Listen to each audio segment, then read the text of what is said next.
Here's the thing. Right now, there's a lot of information floating around on visa processing times, and a lot of the information being passed on to you is untrue. I don't know where it started. I don't want to point fingers. But in today's video, I'm going to help you tell which information is true, which information is not. Hi guys, if you plan on applying for a visa to visit the UK or to study in the UK or work in the UK, or you've already applied for a visa and you haven't received it yet and you're kind of waiting for it, today's video is an absolute must watch, because in today's video, I'm going to be telling you the truth about actual visa waiting times. Now, like you know, the situation in Ukraine threw everyone off balance, and after that, the UK government decided to prioritize all the visa applications that were coming in from Ukraine. And as a result of that, all the other visas kind of took a back seat. And the timelines, which normally were about 3 weeks for processing of most visas, suddenly started taking 2 to 3 months. Now, a few days ago, the UK government made an update on some of the visas. So what you need to do is head over to this page, and I'm going to link it in the description below. And what you need to do is click on See All Updates. Now, the first visa we're discussing is the visit visa. A lot of YouTubers have been saying that it's taking 3 weeks, but that is simply not true. Look carefully at the grey box, because this is where they mention the update. As of the 15th of July, visit visas are taking an average of 7 weeks. Before the 15th, it was 6 weeks. Now it is 7 weeks. This is the official timeline, guys. Don't believe anything else. Work visas and investor visas are now taking 5 weeks instead of 3 weeks.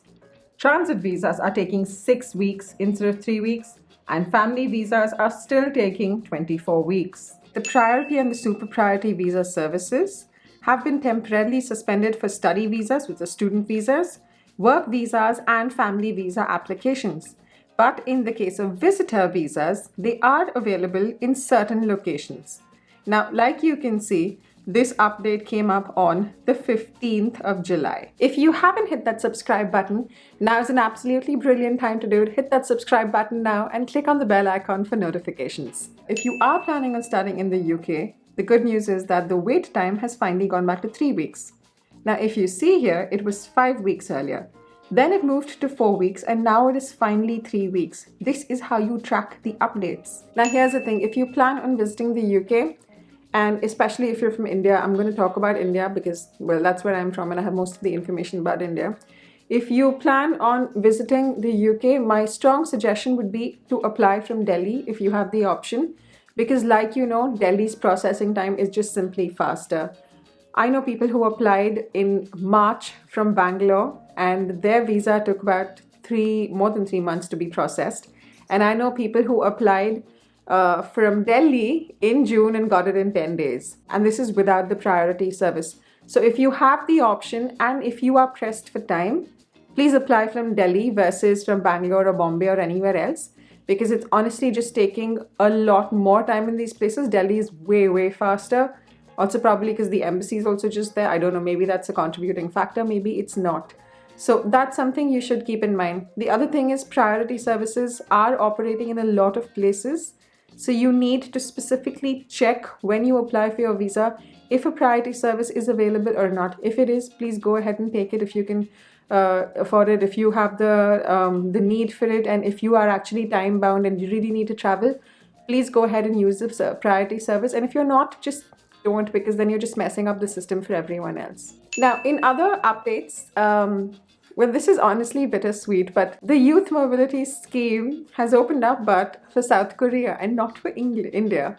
So if you are from South Korea and if you're watching this video, the window opens from the 25th of July to the 27th of July. So make sure you're ready to apply. There are 1,000 seats available, and all of the details are mentioned in this link over here. Now, if you're from India, well, it seems that they have just forgotten about the youth mobility visa in the middle of everything that's just happening right now.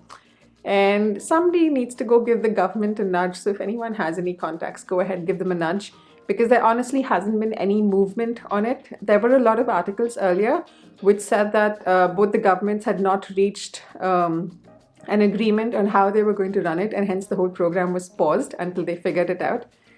And I don't know if you've been following this, but the UK is going to get a new PM now, so I'm assuming all of this has taken a back seat. So if you're Indian and you're looking forward to the youth mobility visa, don't hold your breath. Now, if you're a student looking to move to the UK, especially for the September intake, you're there, well, that's great, because there's good news for you.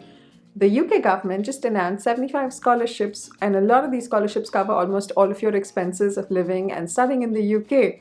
Now, if you'd like to know more about this, all you need to do is watch this video.